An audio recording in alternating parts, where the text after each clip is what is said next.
Well, I think there's been three things that are worth mentioning that have come out in the literature at meetings this year. One involves the use of insulin in feline diabetes. One involves the use of compounded trilostane in the treatment of Cushing's disease in dogs. And the third involves the use of the Hill's diet YD in the nutritional management of hyperthyroidism in cats. So let's start with diabetes. For many years, many of us have been advocating the use of basal insulins like glargine insulin in the treatment of feline diabetes. And the primary reason was some really good data that was coming out of Australia showing that they were attaining very high remission rates using basal insulins in combination with high protein, low carbohydrate diet. What recently came out was a paper from the same Australian group, Jackie Rand and her colleagues, that did a prospective study evaluating 3 different insulins in newly diagnosed feline diabetics. They looked at basal insulin, glargine, they looked at PZI insulin, and they looked at lenti insulin products. And they took 24 diabetic cats, randomized them into 3 groups, and then stabilized them all on the same diet. So all 24 cats were placed on the same high protein, low carbohydrate diet. 3 groups of 8 cats then were assigned to either glargine, PZI, or lenti. And the interesting thing was the results seen with remission. In the glargine group, 100% of the cats went into diabetic remission, versus about 25% in the lenti group and about 38% in the PZI group. So this was really the first prospective study that was a head-to-head, one insulin versus another, that again demonstrates the efficacy of basal insulins. And we think that the basal insulin has something to do with combating glucose intolerance in the diabetic cat. So by getting rid of glucose intolerance, by getting rid of beta cell toxicity, and by switching these cats to high protein, low carb, you can really get a very high remission rate in diabetes in cats, and that's everybody's goal. So what glargine insulin does is it really takes diabetes and takes it out of the realm of a chronic disease and puts it into something that we can actually attain remission in. So I would think the recommendations would still be that in newly diagnosed diabetic cats, the best thing we can do for them is put them on glargine insulin, switch them to high protein, low carb, and you're likely to see a very high remission rate within about 8 weeks in your feline patients. The second update has to do with the use of compounded trilostane, which is an adrenal enzyme inhibitor that we use to treat Cushing's disease in dogs. Now, many of us used the compounded product before Veterinary, which is a DECRA product, became available. And we were having reasonably good success using the compounded product. But this nice study that recently came out from Audrey Cook at Texas A&M showed that there's a great deal of variation in compounded trilostane products from one company to another when compared to the DECRA or Veterinary product. So what they did in this study is they basically assayed the content and the stability of trilostane from the approved product versus 4 or 5 compounded products. And in the compounded products, they saw a great deal of variability, both in the concentration and availability of trilostane across products. For instance, there was anywhere from 48% to 150% of the product in the compounded preparations.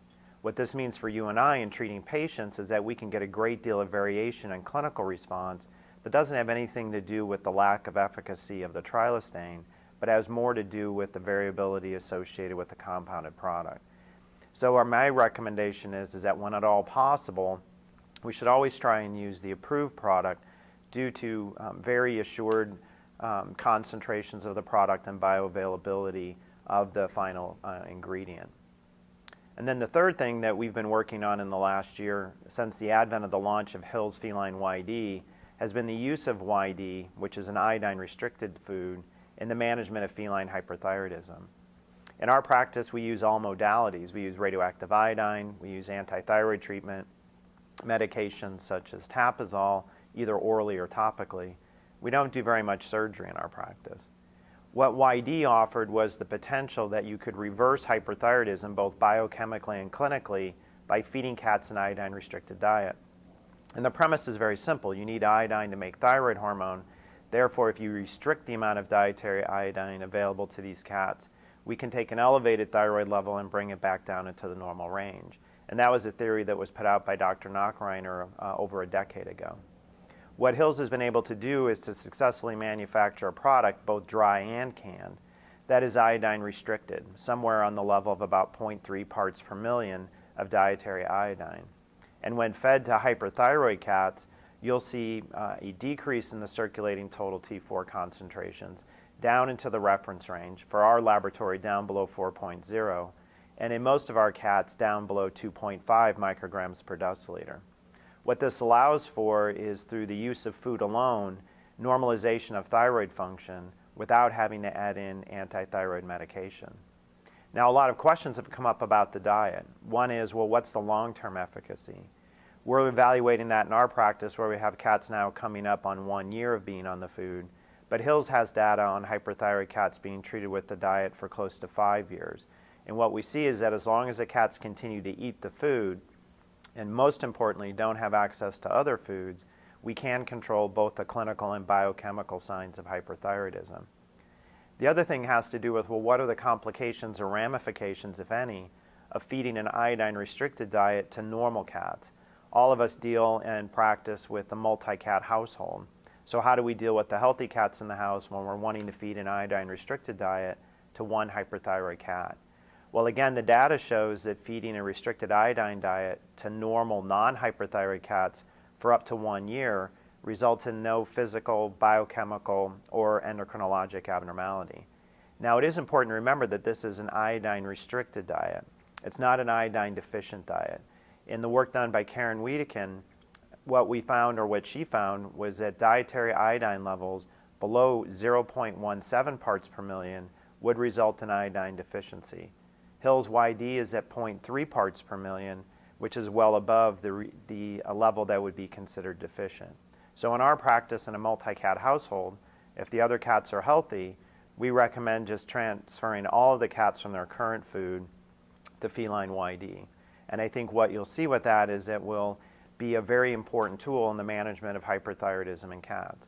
It's not a cure for hyperthyroidism. We don't know the underlying cause, but it is another tool in our ability to treat them. So now we have diet, antithyroid drugs, surgery, and of course the gold standard, radioactive iodine.